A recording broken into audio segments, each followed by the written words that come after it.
In this session, we are going to discuss spanning tree.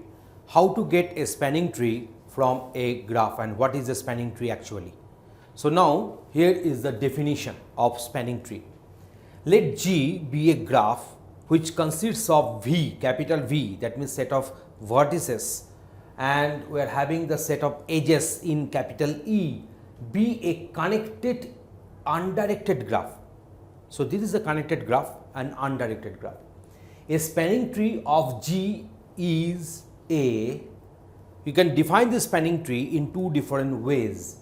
Subgraph of G, that is a tree containing every vertex of G. So that is, it is a subgraph of G, but it is a tree. That means they will be connected with minimum number of edges, and a tree containing every vertex of G.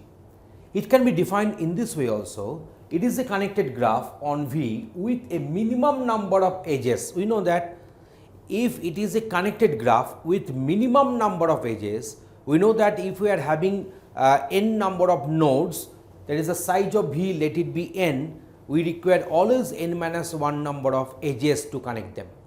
So in two ways we can define a spanning tree. That means a spanning tree is a subgraph of G, that is a tree containing every vertex of G. And otherwise we can also say that connected graph of V with a minimum number of edges. We require all the nodes to remain connected. So to connect n number of nodes, we will be requiring n minus 1 number of edges.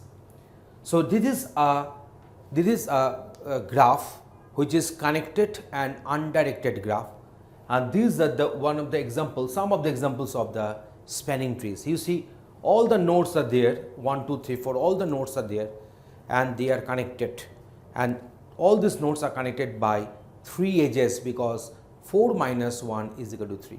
So that is the spanning tree. In the next video, we are going to discuss how many number of spanning trees can be formed from a given graph. So can I count that how many number of distinct spanning trees can be formed from a given graph? So regarding that one, we are going to discuss some more topics. Please watch the next video, and thanks for watching this one.